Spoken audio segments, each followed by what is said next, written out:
চট্টগ্রামের চন্দনাইশ উপজেলার দুহাজারীতে ২ বছরের এক ছেলে সন্তানকে নিশ্চিত মৃত্যুর হাত থেকে বাঁচাতে গিয়ে তেলবাহী ট্রেনের নিচে কাটা পড়েছেন এক বাবা।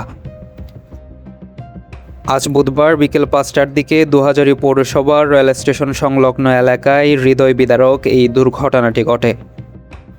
গুরুতর আহত ব্যক্তির নাম মোর্শেদুল আলম। তার বাড়ি সাতকানিয়া উপজেলার খাগড়িয়া এলাকায়। প্রত্যক্ষদর্শী ও স্থানীয় সূত্রে জানা যায়, বিকেলবেলা স্ত্রী ও শিশু সন্তানকে নিয়ে রেল স্টেশন এলাকায় ঘুরতে বেরিয়েছিলেন মোর্শেদুল। এক পর্যায়ে অসাবধানতাবশত মোর্শেদুলের ২ বছরের বাচ্চাটি খেলতে খেলতে চলন্ত ট্রেন আসার সংকেত না বুঝে রেল লাইনের ওপর উঠে পড়ে। সে সময় একটি তেলবাহী ট্রেন স্টেশন অভিমুখে আসছিল।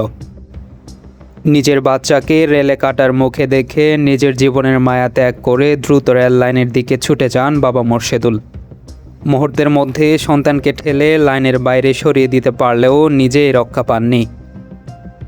চলন্ত ট্রেনের চাকার নিচে পড়ে যান তিনি। মর্মান্তিক এই দুর্ঘটনায় মোর্শেদুলের একটি পায়ের গোড়ালি এবং হাতের আঙ্গুল বিচ্ছিন্ন হয়ে যায়।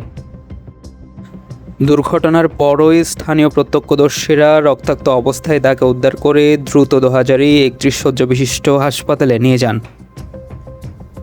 সেখানকার কর্তব্যরত চিকিৎসক প্রাথমিক চিকিৎসা শেষে তার শারীরিক অবস্থা আশঙ্কাজনক দেখে উন্নত চিকিৎসার জন্য চট্টগ্রাম মেডিকেল কলেজ হাসপাতালে প্রেরণ করেন।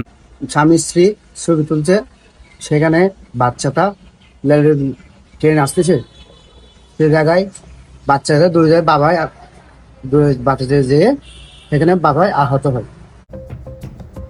চট্টগ্রামের চন্দনাইশ থেকে সহকর্মী ইয়াসিন ইসলাম হৃদয়ের প্রতিবেদনে আমি আবু সাইদ মোহাম্মদ সোহেল, WTV।